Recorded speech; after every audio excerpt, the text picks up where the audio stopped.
Sono Isola della Scala, un paese della Bassa Veronese, e ho una grande storia da raccontarvi.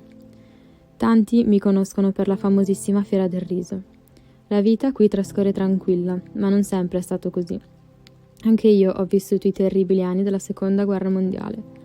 Dopo l'8 settembre del 1943 sono stata occupata dai nazifascisti ed è nata così una sezione del Comitato di Liberazione Nazionale, guidata dall'avvocato Gracco Spaziani. Diversi uomini facevano parte della missione militare RAI, con l'obiettivo di diffondere informazioni agli alleati oltre il confine e segnalare la presenza di altri partigiani da aiutare.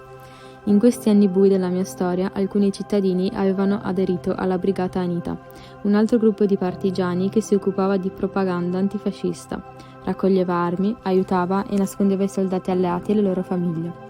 Passeggiando per Piazza Martiri della Libertà, tutti notano un monumento che ricorda tutti i miei cittadini morti nei conflitti dell'ultimo secolo, ma ai piedi del monumento ci sono 8 pietre con un grande significato. Ricordano uomini che hanno avuto coraggio, che hanno fatto una scelta e simboleggiano la volontà di resistere e di opporsi.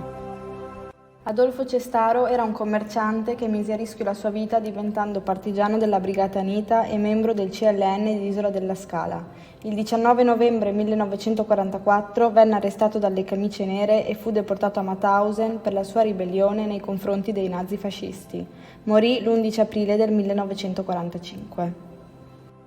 Flavio e Gedeone Corrà erano 2 partigiani del battaglione Lupo della Brigata Anita che presero parte alla missione militare RAI come membri del CLN. Furono arrestati dalle Brigate Nere il 22 novembre del 1944 e torturati dal comando tedesco di Tarmassia. Furono deportati per motivi politici a Flossenburg, dove morirono l'anno successivo.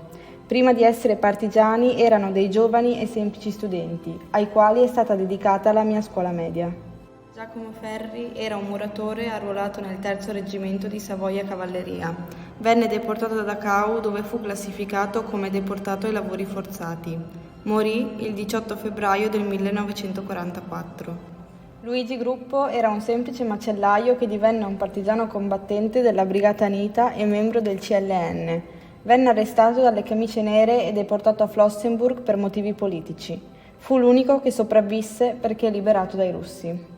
Adelino Minali era un agricoltore che fu arrestato a Isola della Scala e deportato nel campo di concentramento e transito di Bolzano. Successivamente fu deportato a Mauthausen, dove morì il 27 aprile del 1945.